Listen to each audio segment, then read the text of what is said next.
Sabinela bawethu njengalo ngisakhumbula luhlelo namhlanje lomahluko ngoba khona sokusenzakala kakhulu lapha ke ikakhulu eZimbabwe yonke jikelele sithe sibona kufana kuqathekile ukuthi ke hayi abantu sebetshontshelwa uhlelo ngisakhumbula siyazibona incwadi eziningi ngalahlelwa yilokhu abantu khaya sebetshontshelwa ngaze kubone batshontshelwa manje kunamanye amakhampani ahlakaniphileyo alama CCTV cameras kunjena nje kulolu hlelo esithi ke uphi lokuguluva cordon camera sithanda ukuthi nxa wena ukhona ula video umuntu othontile umbipikitsha nxa le ndaba yakho sekwatshela lamapholisa wa reporter sidinga lapha usi-inbox manje usitshele usinikeze ama-videos akho ubone ukuthi bakuthontshela njani siyawazilanda labo CCTV ezindlini bala ama-video kodwa otsotsi bangikhona abakaba abantu lapha-ke sithi uphi lokuguluva sithi sitshela-ke siza kudingela lo muntu sozabe kuya lapho ke lapha kama-videos atshiyeneyo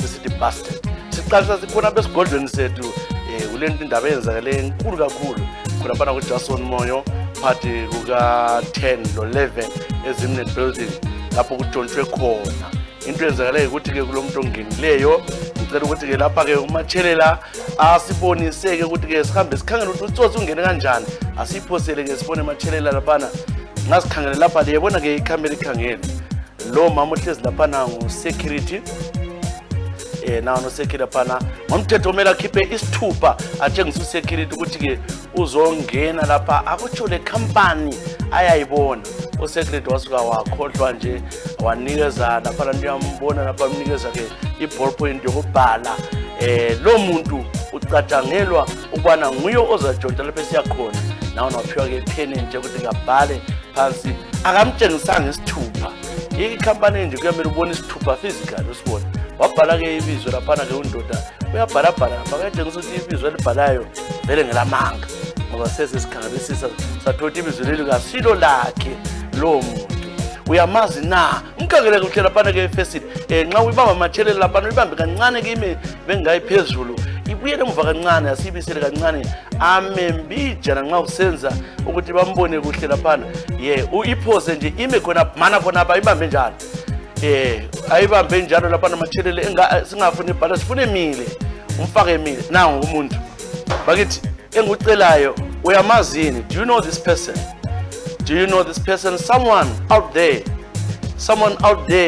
ukhona omaziyo ngabe kukhona apha koBulawayo ukhona omaziyo lumuntu nangona-ke umuntu umile la ukhona wazi lundoda umkhangele kuhle amakhala akhe lamehlo akhe umkhangele kuhle lemlomo yakhe ukhona owazi lumuntu lokhu kwenzakale ngo-2 minutes to 2 o'clock mhla ka-26 January last week nangu umuntu lo. We are looking for this person. Do you know him? Someone might have seen him somewhere. Someone know him.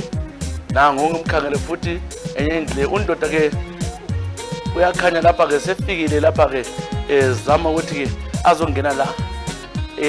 Lo muntu ke ngokwazi wethu njwana ke sikwazi ukuthi umuntu ozotshontsha isela. Nangu ke uyamazi yini ke lo muntu?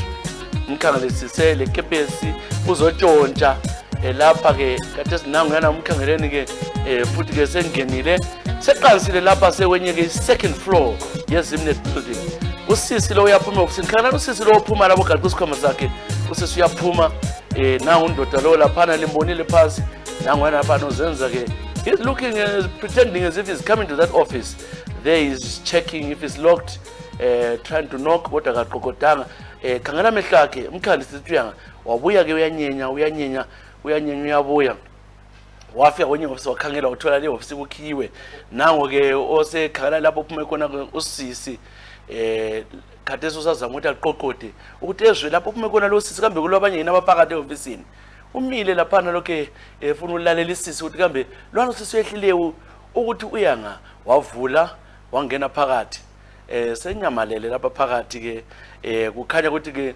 sengumuntu ozama ke ukuthi ke seche usisilwana ke lokho ehlile ke umnikazi office wabuya phandle wabuya uzolunguza njalo liyambona phana ekhanda phezulu kwento liyana lapha usithi limbijana icamera kodwa umkhangele lwana obhudilwana uyalunguza lapha uzabuyela futhi wabuyela yes imenzi sizakhangela futhi ke siyaphambili isikhathi wenza litshengisa konke kodwa ngizalitshengisa ke okunye siyaphambili ke lo bhuti akuyilokuze futhi lapha ke simbona ukuthi nxa sephuma uthethe isikhathi esidanyana ephakathi uthethe isikhathi esidanyana phakathi lokho efukula esearcha lapha ke lo bhuti uthethe isikhathi sibili phakathi abantu laba siyazothoba lemithi balani usisi uphumile wachiya office ukuthi bangabona uyedinga lunch yona lebona kungama 2 yemini sibona ukuthi usisilwana nawo ndodana usephuma manje ubuyela lokho ethalaza ethalaza ufaka izinto ke ezikhwameni izinto ezijotshwe lapha kutshontshwe ke imali wasotshontshwa ke izinto ama laptop amazikhwama eziphakathi lapha ezijotshwe kule shop sibone lesecheli yalana sefakile kusecheli yakhe waphuma nje engana kulanto enzakaleyo nangona sehamba uyathalatalaza lapha esihambela relaxed you know a thief is relaxed ngoba ukwazi ukuthi angahla gijima lapha ungayilahla wehla ke umuntu wenkosi wahamba osesena hayi kazi lo nangu ke lamazi ke lo muntu nguye ke lo muntu is wanted indawo selebhodi emapholiseni uyamazi na could be your uncle could be your cousin umarumako umngani wakho umakhelwane i-boyfriend yakho asicela ukwamazi nxa umazi bhala khonapho ingimboxe bhala khonapho ingimboxe ikwesifuna ukwenza kathesi ukuzama ukuthi sisolve indaba yokuntshontshwa okukhona okwenzakalayo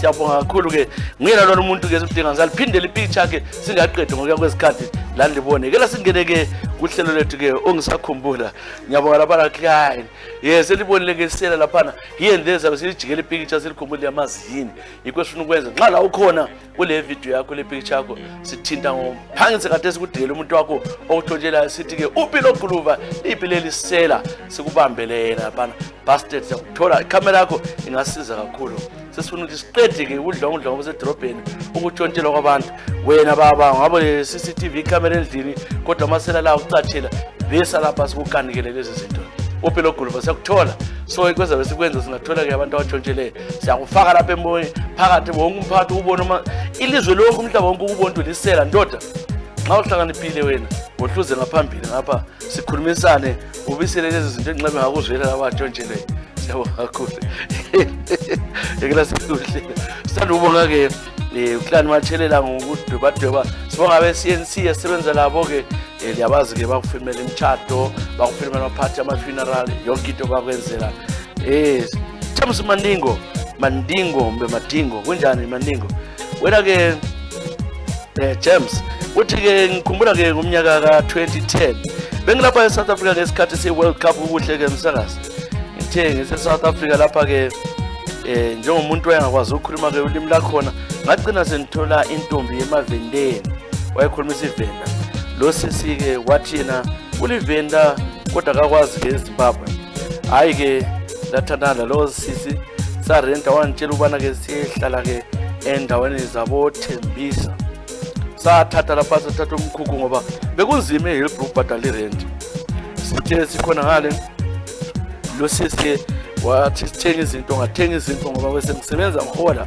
ngathenga izinto hayi zagcwala lapha endlini kwazobuya ke umunye ubaba after 1 year bafika behamba bebathathu bathi ngenza nomfazi wabo yena wabe ngixolisa sithi hayi indoda yami le umuntu wakhona wathi ukuze ngingakubulali phuthuma usubuyele kini kathesi thezo zonke into lezi basecina ngisala ngathi angeke kwenzakale ngikuchaya bengixotsha lapha ngadiscover ukuthi ke into le yayilungiswe ngumama kwangasola ndoda yakhe ngaxoxwa ngaluza yonke into kodwa ukuqhatheleke impilo yami ngangile mali ngange 20,000 rand sayigcinile ama TV imbeda ofridge konke kwangokwami msakaza soze ngikhohlwe ke umnyaka nalwana ka June ngo2010 isikhathi World Cup yiso ka isikhathi World Cup eSouth Africa ngicela enye izingoma ongajabulisa ngayo Tshisa James Mandingo sengihlale Orange Groove Orange Group ikhona futhi njalo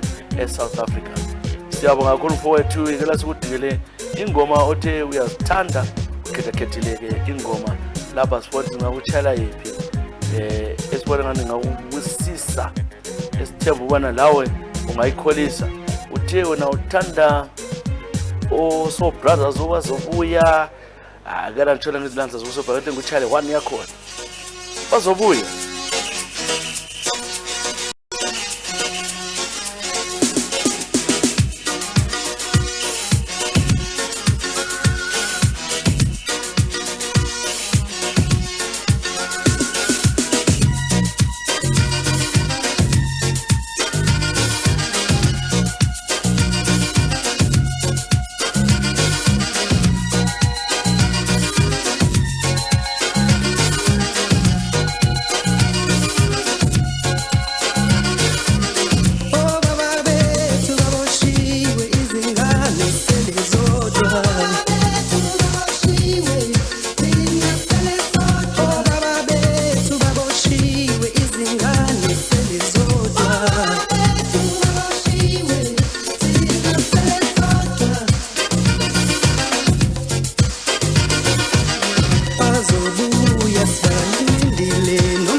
Balindile noma bengela mali baba bethu baboshiwe kanzima sobalinda noma bengela inyuku ngoba baba bethu mina ngesibalale sibathanda benjalo so brothers ichaleke uJames Maningo wathaya wasalengela lutho ezosebenzile iminyaka athi ugcina umfazi kathi hayi uthi wabona ngothi vele wayesala ukuthi azithwale ubona ukuthi vele kawuthande wathanda umuntu yama 3 years athi angizithwale which would develop the plan outside you.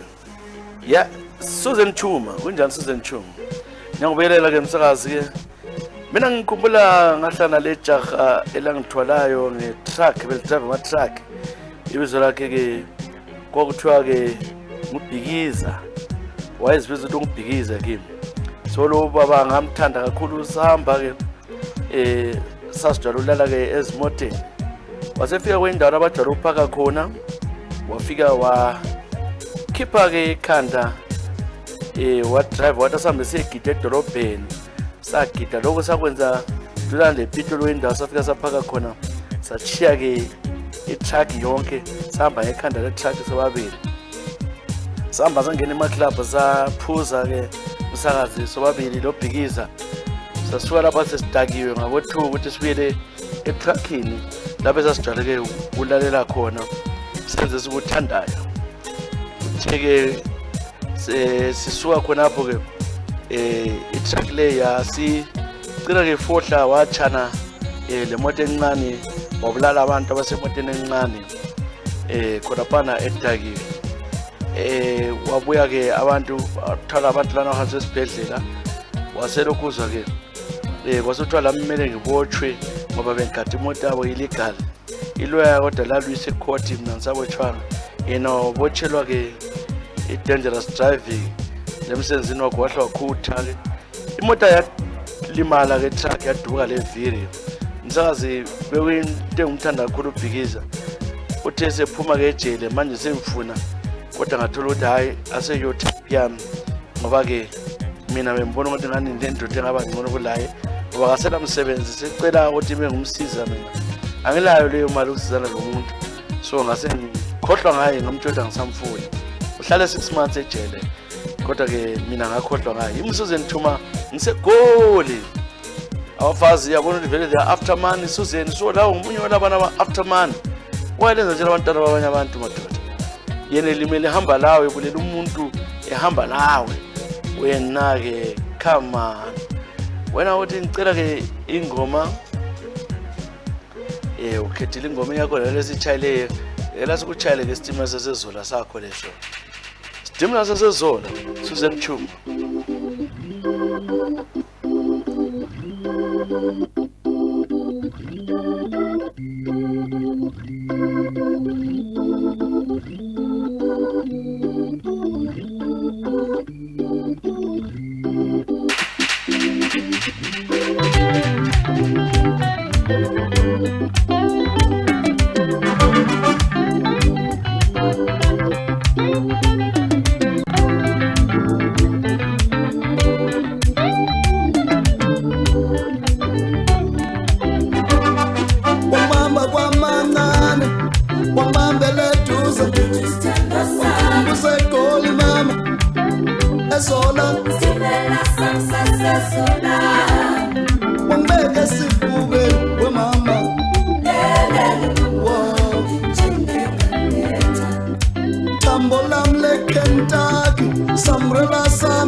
Sibanda no mabala.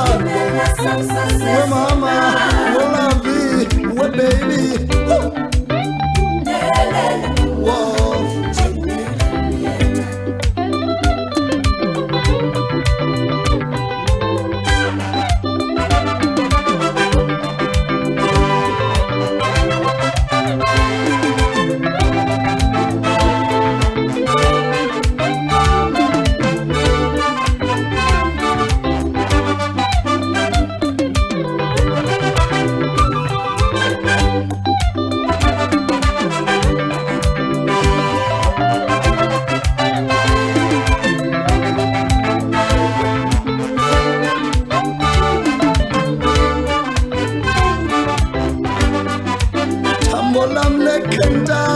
Samrela samsela tu samibo Sajige mantireni awe mama Whoa. Welcome to my baby Stop samsamala Kitanda no muvuta baby Yo Yo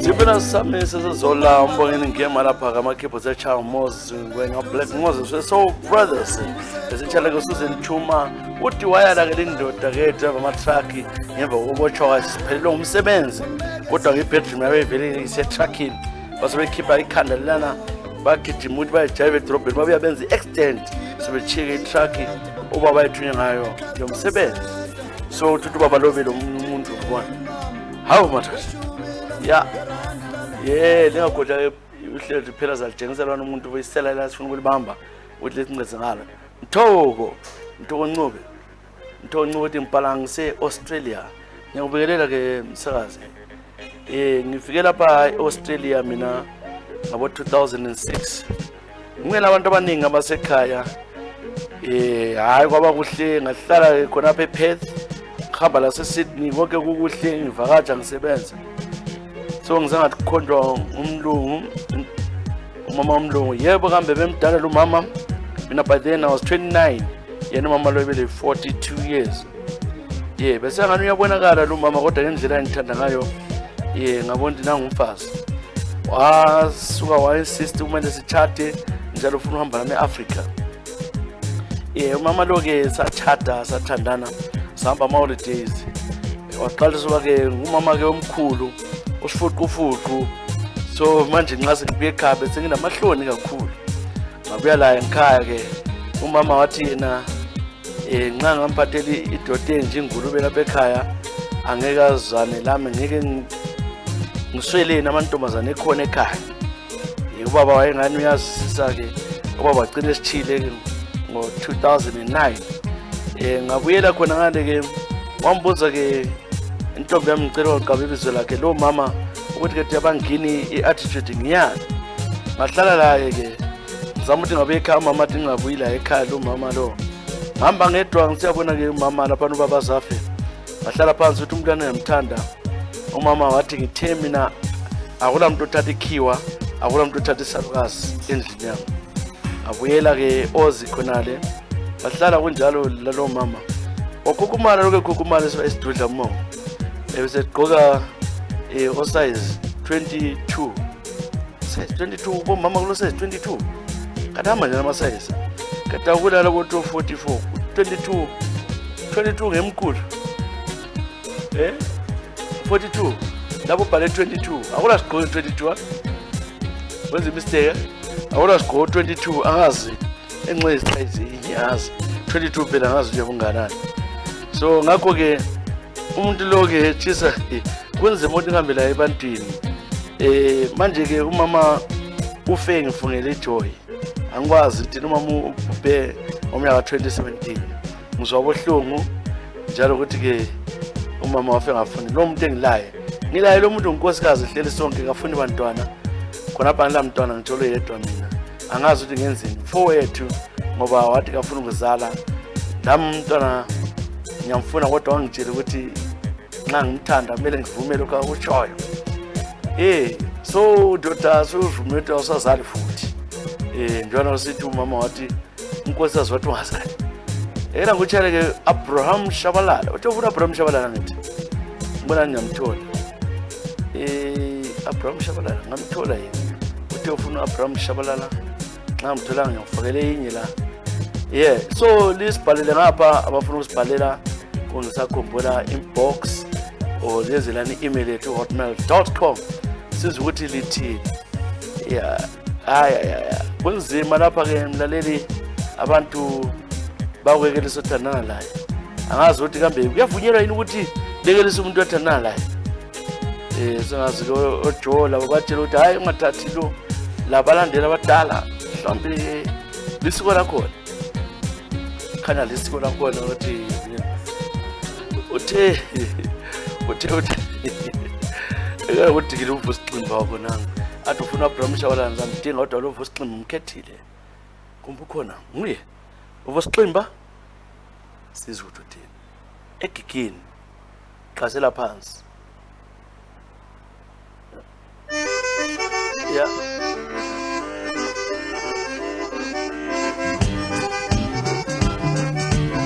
Ngathola indaba mangifike egigini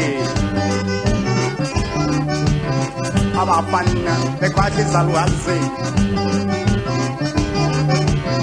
abafana belokhu izalwazi izintombi zikwatha amakhehla izintombi zikwatha amakhehla abayekeleni sebonakela abayekeleni sebonakela sebonakele sebonakela sebonakele sebonakela sebonakele oh yebo mama ubonakele oh yebo mama ubonakele wolali wolali ma oh yebo wolali wolali ma oh yebo wolali wolali ma oh yo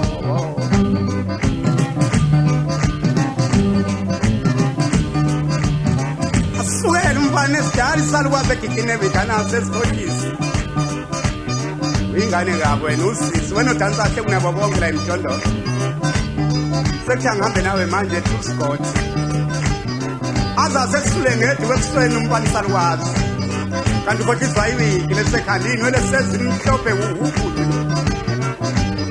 so dansa-ke nesalukwazi sihlanye sisesiwe phansi kanti umfana kanandaba ngako nalo mbotwana ugaqela upeni wako njengoba kuwumasende kunejoyini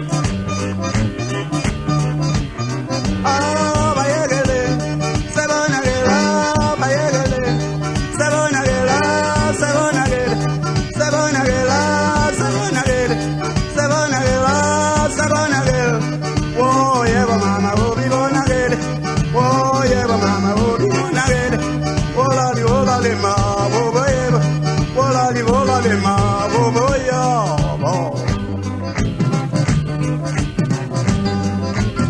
naso-ke isima somfundisi owayedla ugavini too much uyoshumayela esontweni akhaleka amakhosikazi ngoba wothathekile kanti udakile wakweleta ejointini samgabi isikweleti wafika unkosikazi esontweni wathi esayibiza ku-John 15 walunguze efasteleni wecela ngisize ngo-7 wamagavini awuhlukane nalowo John 15 wakho wathi lwambuka phezu kwebuko kodwa ipemile wamgeza ngesithini unkosikazi wafika ngalo ibhayibheli wathi ezwakala wayiseshinde engekho emabhayibhelini I'm very kind and leash ngizakukhokhela nkosikazi bakhohlwa nje ukuthi uyifunda phela ngoba yibe emabhayibhelini wathi unkosikazi nayinhlanhla bakwethu sezoprofita nangesholishe kind labukile ungalesonto labonda ikonto emdisturbayo lenyukela ngenhla lambona unkosikazi ngaphandle yethuka laphuma la kuyena umasenzeni wazosihlasela esontweni ile ndoda yathi imali yami kaGavini uselibele 15 anginasikhathi saleyo nto mina uvusiqimba utshela mnandi uvusiqimba laphana ke labo kuphela isonto la ifaka le ndaba ilo Usemkiteni ba. Uhlelo ngisakhumbula. Ngithanda ke umthoko ncube-ke ulesitulo sakho fukufuku. Mafukufuku wakho ke. Hamba na kunjalo. Thande njalo mafukufuku wakho. Nasivela ke ku-Lioness. Uthi ngubize Lioness. Lioness Silo ngiyakubingelela. Tshisa ke kade sengumama one 45. Ngifuna ukutshela ke ngesikhathi ngasoze ngasikhohlwa empilweni yami. Ngiqala ke ngiqedwe ukuntwana ngile 13 years. Ngiqedwa ke ngubaba wase next door. Akakhula kanjalo ke ngathola ukuthi emhlabeni kwakumnandi ngaso sikhathi because ngithole ngikufunayo. Nabe ngakhiwe ngimuhle okwamagama. Angifuna ukutshela amanga ngike ngasebenza eTshisa lapho koBulawayo. Mhlawumbe la ungambona ngaba ngazi. Mina ke into ebengihlupha esengakwelaphisayo bengihlutshwa ukubana ke ngangifuna ukuthi ngilalwe kokuphela. Umzimba wami ngangalalwanga ngenzanga isex bengezwa kahle. Njalo ke abaningi bathi ngesintu bengelela ukuthiwa isigweba, hayi kuthiwa isagweba, asozigweba. Isagweba kulelo kuthiwa isagweba. Bengasuthi ukulala lo muntu wesilisa. Bengilala njalo. That's why ngihlwa namadoda akhe amathathu. I want to lie to you. UNdlovu enthatha kule 27. I cheated UNdlovu with about 6 different men.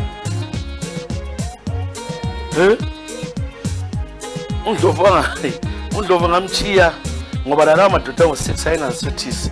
UNdlovu sehlukana ngoba ngangasamuzwa. Ngabuya ngazothathwa umunye ke weshoni nothiwa umachingura. Like lo ke ngamchita, I don't know how many people I slept like, including his older son from the first wife. Ngangilala laye. Awu Lioness. Uthe sembambila phana ke ngaxotsha kodwa ngase ngendele khona. Ngase ngendele eChegutu bangixotsha ngabuya back koBulawayo. Ngase zohlangana lo nyoni. Laye ke kwaba nzima. Then ngasembona into eyenza ngibulalisa because I sat down and discovered ukuthi I've slept with amadoda amaningi kakhulu. I don't want even to count. But bala nje ukuthi ke ngama 3 figures. 3 figures which is over 100. Ngasilalela abantu bonke labo iyathula ama over 100. Baningi kakhulu ke Tshisa kwaze kwathi omnye ugogo wangena phayo wasengivula ngaphansi sengile 39. Kule nto azenzayo khona ngale. Hayi ngaze sizona ukufeeling lami ayisekho. Ngoba igazi lami belitshisa bengifuna ke indoda eqinileyo, indoda ekwaziyo ukuthi ke nxa sesonke kakulalwa. Njalo ke ngiyathanda amadoda anathayo imbiza adle namaphilisi kusetshenzwana. Ukuthi ngani ngiyajabula kodwa siqeda nje ngiyenza sengifuna futhi. Ngaba nomntwana wafa, ngaba losibili owamanje ugogekile. Ngaphila kodwa sekhulesile ma 13 years. Mina lapha umama le 45. Ngiyabonga kakhulu ngohlelo Lioness Silo, ungaqamba ibizo lami eliyilo. Angisela sisagweba Tshisa ungathi lesagweba. Okay, hayi uthi kasa awusabuya buyilo khana kwento omhluphayo. Uthi ezwe ikhanuka. Manje ingoma yakade vele ngitshayela yona iliyana lebi khetho umthoko. Nansi Abraham Shabalala. Yebo.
muntu lo mshado mabe sibusiso phambi kobuso kaNkulunkulu inkosi mayibusise lo mshado ngegama layo amen.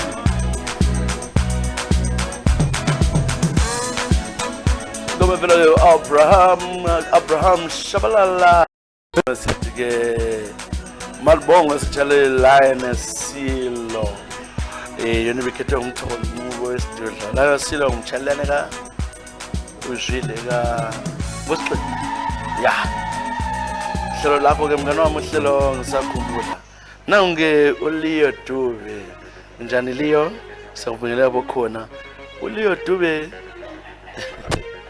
Leo Dube siyakubingelela ke umsakazi sibonga uhlelo thina izandla zimfitshane siyafisa ukuthi sikubonge ngosenzela khona lathi sike sikuncedise wahawula mntaka Sibanda uzama ukukholisa isizwe sakini kodwa siqhenya ngawe ngoba siyakwazi akula muntu okukholisa ukubhadalelayo ukwenza inhlelo ezinje siyabusiseka siyakhulekela yimi ke uLeo Dube ngicela ukutshela ngosuku ngasoze ngolukhohlwe sikulolo ke bengiseplamti khona le ke emzola uthe kunjalo nje ngiyilanga ngisele ijakanyana elikhulayo ama 19 years ngaphuma lapha ke sengikhonjwa ngenye intombazana la ke yayilama 17 years ebefunda khona emzola ngaphuma lapha ke ngisiyanyenya kuzwakala lelo langa ke kuthule kumnyama lenyanga ingekho ngahamba ke kanjalo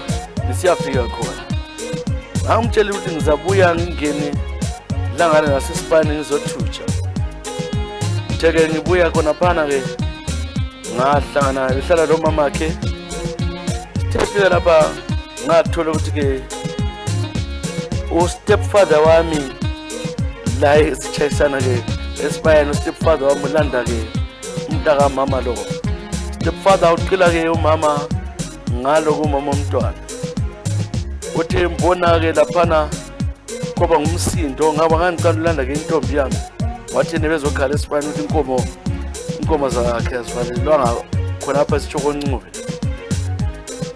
kuthe kunjalo ngisakhuluma laye kuthi umama lo mama umntwana wayesiza lapho la ukuthi bazohlangana lo stepfather wami wabuza ukuthi ke umntwana uvela ngahamba nomntwana lo uyanga ngoba ayicabanga ukuthi ke yena uyedwa ngasithi umntana omngane wakhe yena chithi umama lo bengumngane lo mama kodwa ngapha ke lesebhizi esilala lo stepfather wami so basexhasa ukuthi mina bezenzama utshontsha stepfather wami uthe bonke sokunzima ukuthi lapha sengithinga ngikucina ke sibekhuluma ukuthi ke mina ubizwa umama lokuthi banithole esipayeni zama utshontsha inkomo zakhona ngoba ngumsindo onzima ekhaya ngabizela amapholisa ngabotshwa ngansiya elupane Magistrate Court kwathi indaba yami kobulawa benzama ukuzotshontsha ngiphume enzima sengihamba lezi njengani udinga umuntu okubulala amacala ibhoda lo mama ukuthi bangibelieve lo mama kangibelivanga wathi lamanga unakabani angeke enze into enjalo lo stepfather mamntu sitshayisene siyanyenya kodwa kulamuntu ozisayo ubaba lo stepfather wathi yena bebiziwe ubana bathole semvulela inkomo sengitshontsha ngiyabonga Tshisa ngicela ke ungitshale ezingoma yikho ukuthi abantu abanamacala baphandle abangena amacala basejele sengakubona ngempela ukuthi abantu abangesejele kungesanga lutho kulabo abawonile basale engaphandle ngicela ingoma kaGeli Mafura uGive Me Your Love nxa ungayithola bakithi Give Me Your Love la yona lapha hayi umbuzvolo snacks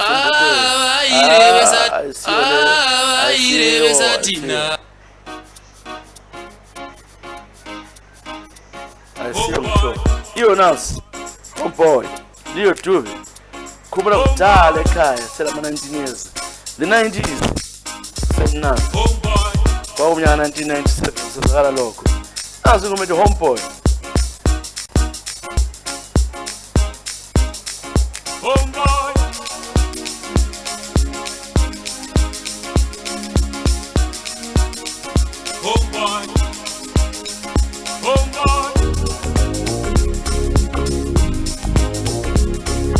Life would be lonely without brothers and sisters.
imagine how lonely life would be without boyfriends and girlfriends. Boys socializing with girls, girls socializing with boys. Oh boy, oh boy, oh boy.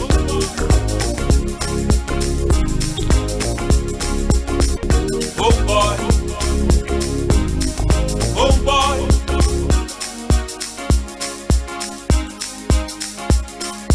Life would be lonely.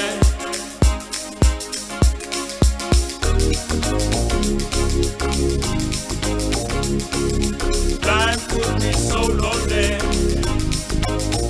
Oh boy, oh boy.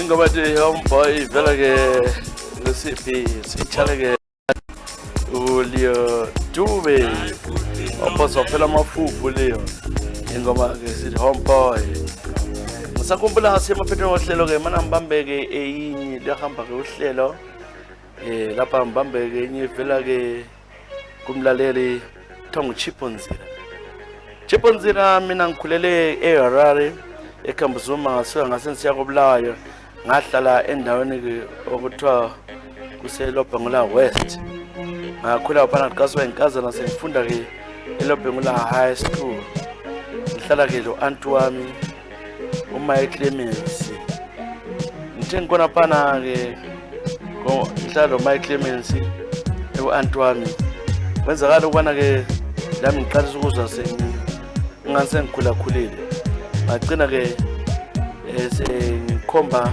omunye ubaba next door uthiwa ngubaba uNdlovu wayelo mfazi wakhe ekhaya umfazi wayevele ekhaya eTholotsho uthe kunanga ke buyele ke lo mama into engangilahla ukuthi njengomntwana engani yamenzela so wayethaba ukuthi ngiyawathela ke ubaba uNdlovu manje ngelilanga sengithi ngiqeda ukwenza lo Ndlovu I left my pen under the pillow. Sasiyenzile kuseni. So uNdlovu oboma ukuthi bhubhu ingubo wavala umfazi wakhe sembona sethutsha. Umfazi wakhe ngena wathi hamba wageza. uNdlovu wavala mina ngaphuma kuhle uthi angaboni ukwenzakala. But I left my pen there. Uthe selungisa ke umama wasethwalela iphenti. Wasetshinga okubi ukuthi silwa lo Ndlovu ukuthi iphenti livela ngapha. Umna wami wasesithi iphenti ndela sisandela chip ngoba lo nobuza ukuthi wamemeza lo mama wafaza ukuthi liphenti lika chip leli kodwa lingene njani ngaphansi ngabe umama lona wangitshaya wathatha ke ingqamu lo phini wanchaya uphini wazaqamuka umama lo Mrs Ndlovu wangitshaya sefuna ukungigwaza wandilimaza ngagcina sesiyafika empilo wabotshwa lo mama kodwa kwaba nzima lapha uhlala lo-anti wathi kumele ngibuyele khona lekhaya umntwana wesikolo lilema osekhomba abantu abadala. By then I was 16 and a half, 10 and 17. Ubaba uNdlovu was 48. Ngiyaxolisa ke msakazimi uChiponzira okwamanje sengisebenza ngapha eCape Town eMayadi vacation khona. Hayi siyabonga kakhulu ke hey Chipo ayila zwini Chipo athi sidinge ingoma ethandayo. Hayi uNdlovu wahlwa umntwana anko ethi ngenza satando la Ndlovu waholda umntwana rough akumelanga uthe ngikuchayele le ngoma ngikuchayela le yakini ethi atisitose nandlovu takasiyana hawu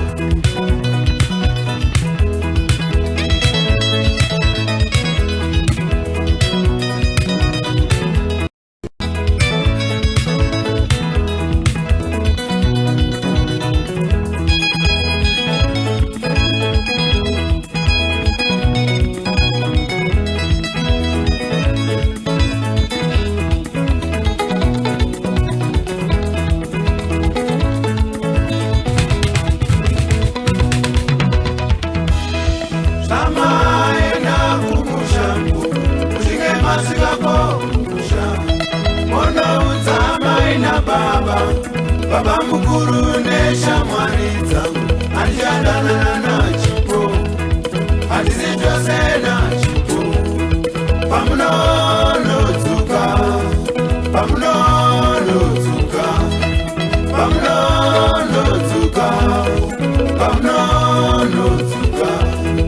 mono yane minduro mozo ndiunza zvaanotaura patya dzake dzose wakatora vana vangu vose akatora chandaita ndachishaya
kana iye waindida chatakatadzirana handichasiva ndakanga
Tshisa chipo nzira song yakho le chipo nzira khona le ngaseKapa eCape Town khona le makhishini akhona mina ngisemayadi thina sisemayadi sisemayadi la because ukhuluma thina sibazo makhichi yeah wise men Dube kunjani ke wise men Dube ngabona ngiyicina thunjani lethi namhlanje umfana ke esikhalangeni Tshisa ke mina ngihlale umfazi ebengumthando kwamagama ngile 3 months ngumthethe ngomnyaka ka 2018 Litombi yangikhomba ngathi ngayithanda ngomagama ngihlanela ke kwenye ke ibhasi eSouth Africa sabingelana mina ndabuka sePlums umntwana ke bemuhle kwamagama inkinga ikhona lapho ukuthi ke during sex kafuni ngifake ilove love bite not love beat love bite so ngiyazama ukuthi nxa ngisenza mina ukuze ngikholise ngiyandithanda ukuthi ke ngimlumalume intanyeni ngimlumalume lesifubeni so yena uyathi abantu bambe bembona ngibuze mfowethu ukuthi ke why engafuna ukubonakala ngabantu ukuthi ule love bite ukuthi imaki yokutshengisa uthando yena ngazi ukuthi wafunda ngaphi so wena mthando short ngiyamthanda ngimfaka le into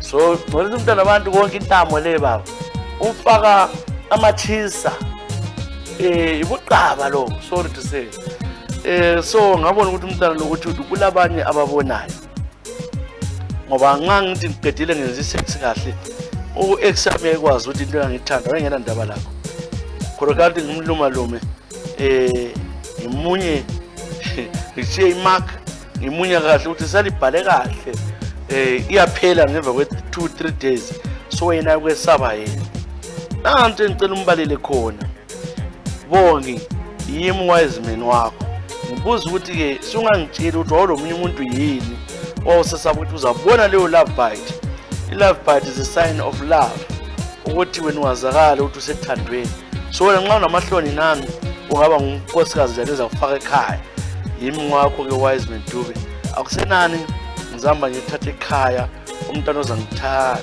lincwadi ibhalwe umnyaka 2022 enthemba siwathatha ke baba ubuthe upheleni kwamnyaka 2022 uyabusolo omunye umfazi oyavuma i-love bite weza matshelezi i-love bite uyafundisa ukuthi umfazi ukuze bazali ukuthi uyamthanda mlume intamo yonke le ufaka amamark ufaka amamark ahambe egcwele labo umntana ngalunye iminyana yiwo lokho matshelela kuthiwa thatha ilifu lapho ulalele uzafundela khona mfowethu asazi kela ngutshele ke isiponono sakho leso sasemthatha asazi ungathatha sona soze sivume laso so tuzathatha ke ekhaya bavuma ine plan amakhalanga ukuthi balunyalunya amakhalanga wasiyo kabavuma mama esikhalanga uthi bafaka amamark omzimba ngemva konje kwesikhathana siyalithengisela leliyana ukuthi olibonile abakhuthwe lisincedisele lisitshengise imkhaze shop him abaye bathi snitch him phangisa ke lapha photo camera ngemva nje kwesikhathana siyaphendula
Ila sisibonano sami sasemthatha ke uphiko kulaba president bakuthi oqaliseni sithengisile lapha ke kulomuntu isela elabuya lapha 26 January 2023 kwaku around 2 minutes to 2 o'clock njana limbona nangu lo muntu.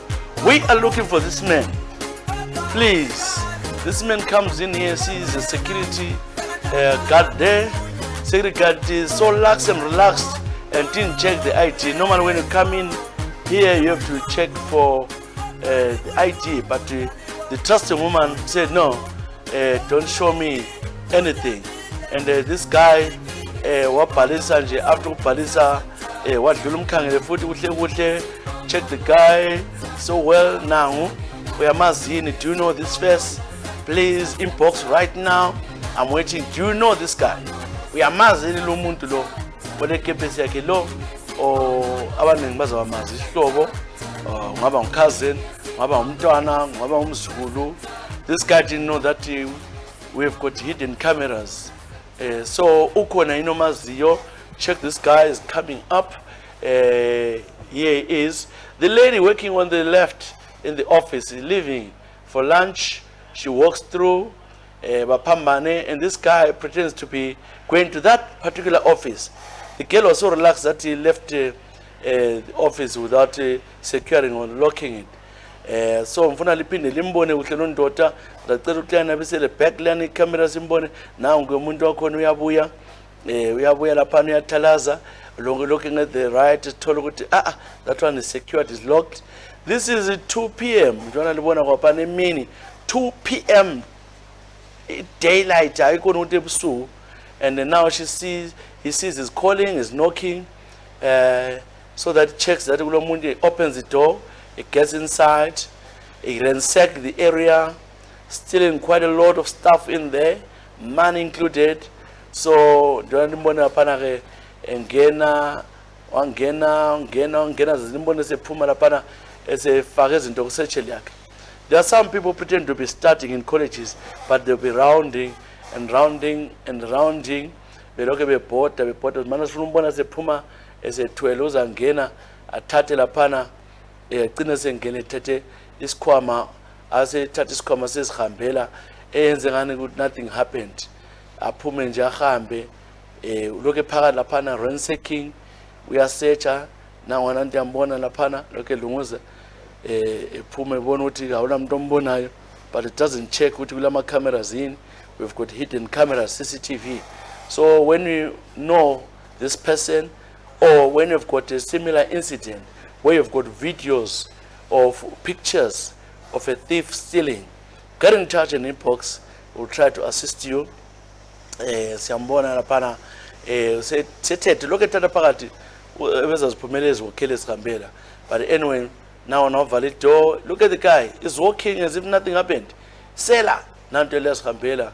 Uthe phuma phandle. The problem that you don't have time, could have shown you the guy's printing.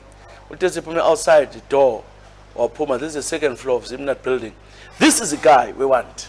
Ngubani lo? Who is he? Ndiani uyu? Ko Tauratins inbox ngubani lo? Umuntu lo. Siyacela kungasenani sethemba lisasiza, so ikwesi ucela inbox isitshela umbani lawo nxa lo dubo lakho kulento efunayo kuloko kuntshontshelweyo ulama camera ule photograph le picture ule video. Get in touch sesizana lawe sumqaza ke uhlelo thwa uphi uguluva uphi lo guluva usitshela ukuthi unga. Siyabonga kakhulu ngokulala kwenu Ngisakhumbula. We thank you so much. Ngiyambonga nomachelela okay igalongeza Tshisa Sibanda sibonga la CNC. Thank you very much. We'll meet at Patapata later on.